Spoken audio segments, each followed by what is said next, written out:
So welcome to another video, and this time we're looking at the Great Train Robbery site. So the first place we're going to visit is Sears Crossing. This is where the gang leaders, the gang, stopped the train by tampering with the signals.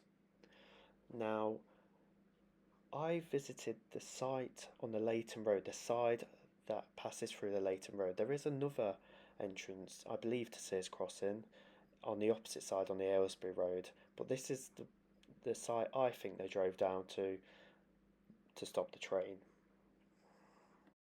Now you can't go past these gates, it's forbidden. I presume so from both sides. It's important at this stage to say at Sears Crossing, this is where Jack Mills, the driver, was brutally injured while trying to protect his train. Now we move on to Bridego Bridge, where the assault took place.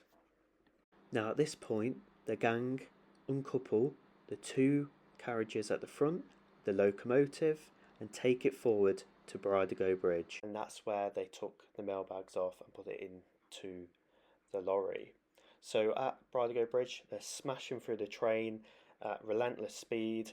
They've actually been helped a little bit because it turns out that although the British Rail had invested in some high security vans, they were not in place for this train. So they had some carriages that were quite easy to break into, and secondly, didn't have any radios. However, it is at this point the gang make their biggest error.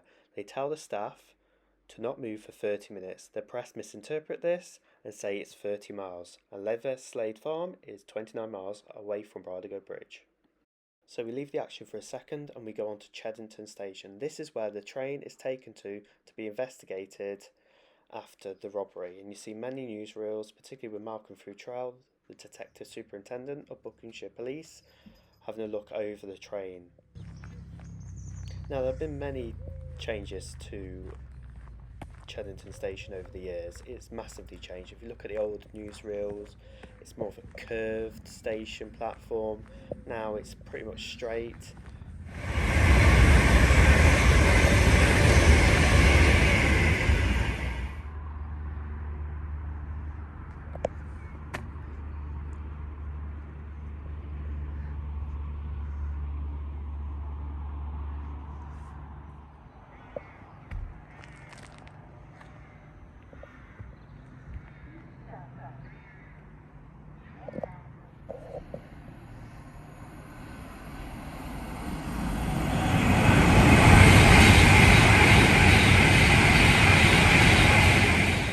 Now we get back to the action. It's the 8th of August at 4:30 and the robbers have just returned to their hideout, Leatherslade Farm. So here we are at Leatherslade Farm, and as you can see, I walked through the entrance to the farm. On the right is a building, and you see this building in lots of the newsreels in 1963, but the gang arrived back here at 4:30. They divide up the loot, but it's at this point during the time at the farm that they hear the news about police searching within 30 miles, and then they disband and go their separate ways. Also say at this point they make their second biggest blunder. They don't have any plan for what they're doing after the robbery. So now we're at the old police station, Wing Road, Leighton, Buzzard. This is where many of the suspects were brought to be charged and remanded in custody, including Ronnie Biggs and later Bruce Reynolds. Now we move on to sentencing at the Old Crown Court, Market Square, Aylesbury. So this is where the Great Train robbers were brought to be sentenced. Now the trial happened at a number of locations, including council offices, which are now demolished in my view, looking at the old pictures and the new pictures.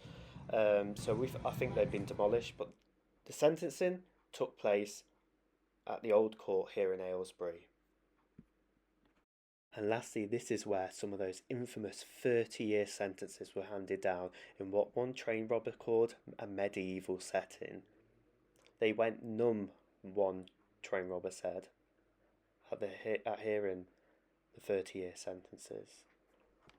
I hope you've enjoyed this video. I certainly have enjoyed filming it and narrating it. Please like, please subscribe, and please give me some ideas in the comments of videos you'd like me to make in the future. Thanks a lot, see you soon.